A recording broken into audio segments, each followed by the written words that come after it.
नमस्कार दोस्तों, स्वागत है फिर से आप लोगों का मेरे चैनल रेट्रो विथ राज में। आज हम बात करने वाले हैं एक ऐसा गाना के बारे में जिसने इतिहास तो रचा, पर कहा जाता है कि इस सॉन्ग को रिकॉर्डिंग करते समय रफी साहब ऑलमोस्ट लॉस्ट हिज वॉइस।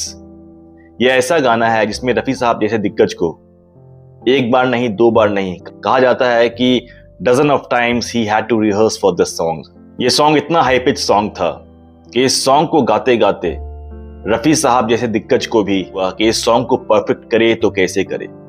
इस सॉन्ग के जो म्यूजिक डायरेक्टर थे उन्होंने भी एक बात पूरा जहन में रख लिया था, that he left no stones unturned to make the song super successful, the song where it is today. ये सॉन्ग जो था एक भक्ति सॉन्ग था जिसमें यह दर्शाया गया है कि एक भक्त और भगवान में क्या रिलेशन है, पूरी कहानी क्या है, मैं किस सॉन्ग के बारे में बात कर रहा हूं, मैं किस मूवी के बारे में बात कर रहा हूं, इसके बारे में हम डिटेल में बात करते हैं।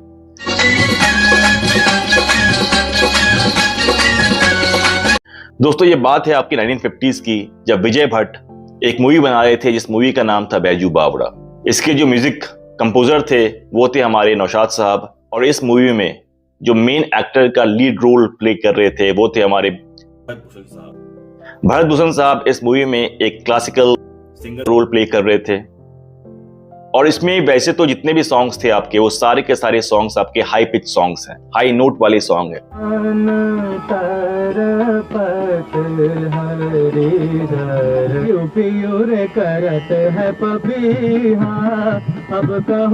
और आज मैं आपके सामने जो सॉन्ग के बारे में बात करने वाला हूं वो सॉन्ग और कोई नहीं पर वो सॉन्ग था आपका ओ दुनिया के रखवाले।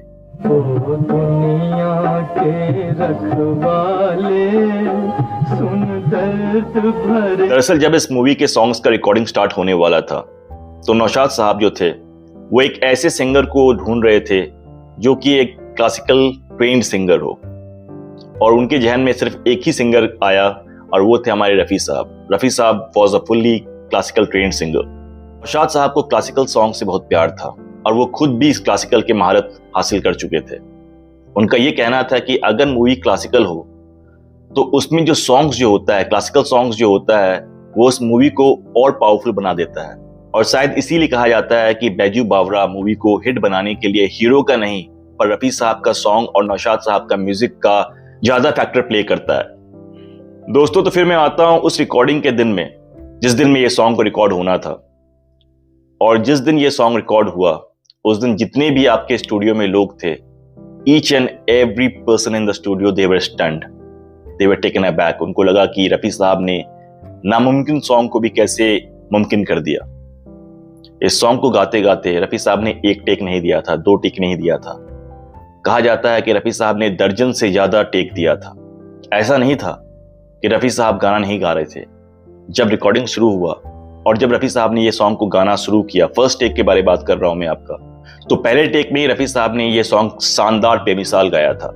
पर नौशाद साहब को चाहिए था पैशन, एक हाई नोट, क्योंकि इसका जो लास्ट आलाप था आपका सॉन्ग एंड होता है, इसमें जो हाई नोट है, जो रफी साहब ने हाई नोट लिया है, उस नोट को पॉसिबल करने के लिए रफी साहब ने टेक पे टेक और पता नहीं कितने टेक दिए थे। और ये मैं नहीं बोल रहा हूं, ये डॉक्यूमेंटेड है, आप इसके बारे में आर्टिकल भी पढ़ सकते हो। हर टेक के बाद नौशाद साहब रफी साहब से सिर्फ एक ही चीज बोल रहे थे, सब कुछ सही है, बस लास्ट का जो आलाप है उसको थोड़ा और पावरफुल बनाओ और थोड़ा हाई नोट पे गाओ। सोचो ये कितना कमाल का गाना है और किस लिए ये कमाल का गाना बना। हम सॉन्ग्स को सुनते हैं, सुन के हमें अच्छा लगता है, पर इसके पीछे जो आपका जो स्ट्रगल होता है, जो मेहनत होता है, ये तो या तो सिंगर जानते हैं या तो उस सॉन्ग के म्यूजिक कंपोजर। और जब काफी टेक्स हो गए थे और नौशाद साहब he was still not convinced, he was still not happy, तब रफी साहब ने उनसे बोला कि मुझे बस 10 मिनट का टाइम दे दो। और फिर वो थोड़ी देर गए और थोड़ा सा पानी पिए, और इसके बाद वो दोबारा आते हैं रिकॉर्डिंग पे, और इसके बाद जो वो आलाप लेते हैं, वो हाई नोट देते हैं सॉन्ग में। वो सॉन्ग सुनने के बाद, वो हाई नोट सुनने के बाद, each and every person who were present in the studio they were stunned, they were taken aback. उनको लग रहा था कि रफी साहब ने ये सॉन्ग को कैसे गा दिया, इतना हाई पिच उन्होंने कैसे ले लिया। ओ दुनिया के रखवाले साहब के हजारों सॉन्ग्स के डिक्शनरी में मैं ये एक सॉन्ग ऐसा सॉन्ग मानता हूं जो आप बाकी जितने भी सिंगर्स को देखते हैं या बाकी आप जितने भी सॉन्ग सुनते हैं, वो सारे सॉन्ग्स और सिंगर्स को ये एक सॉन्ग ही साइडलाइन कर देता है।